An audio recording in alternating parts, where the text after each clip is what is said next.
পরিশ্রম এবং খরচ কম হওয়ায় নওগাঁয় বস্তায় আদা চাষে আগ্রহ বাড়ছে চাষিদের। নিজেদের চাহিদা পূরণের পাশাপাশি বিক্রি করে লাভবান হচ্ছেন তারা। এ বিষয়ে আরো জানাতে সদর উপজেলা থেকে যুক্ত হচ্ছেন সহকর্মী আব্বাস আলী। আব্বাস, বস্তা পদ্ধতিতে আদা চাষের সুবিধা কি কি এবং চাষিরা এ বিষয়ে কি বলছেন, বিস্তারিত জানাবেন আমাদের।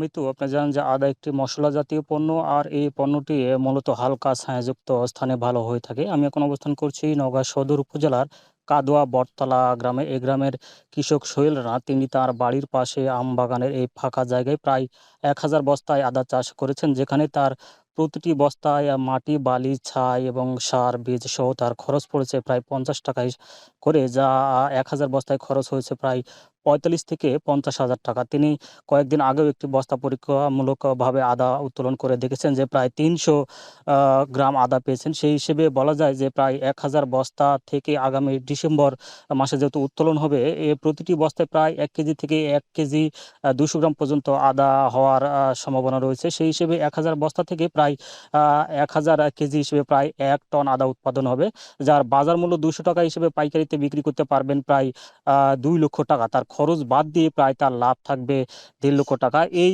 ইউনিয়নে আসলে প্রায় 10,000 বস্তায় আদা হয়েছে। জেলা কৃষি সম্প্রসারণ অধিদপ্তরের তথ্য মতে জেলাতে প্রায় 3,83,000 বস্তায় আদা চাষ হয়েছে। তো এখান থেকে উৎপাদন হবে প্রায় 2,83,000 টন। জেলার চাহিদা রয়েছে প্রায় 2,500 টন। কৃষকরা বলছেন যে বস্তায় আদা চাষের যে সুবিধা, সেটা হচ্ছে যে একটি বস্তায় যদি রোগে আক্রান্ত হয় সেটি সরিয়ে রাখা যায়, তবে যখন সমতলে চাষ করা হবে তখন আসলে সবগুলো নষ্ট হয়ে যাওয়ার সম্ভাবনা রয়েছে। এই ছিল আদা চাষ নিয়ে আমার কাছে সবশেষ। বস্তা পদ্ধতিতে আদা চাষ হচ্ছে নওগাঁয়, সে বিষয়ে জানাতে যুক্ত হয়েছিলেন আব্বাস আলী।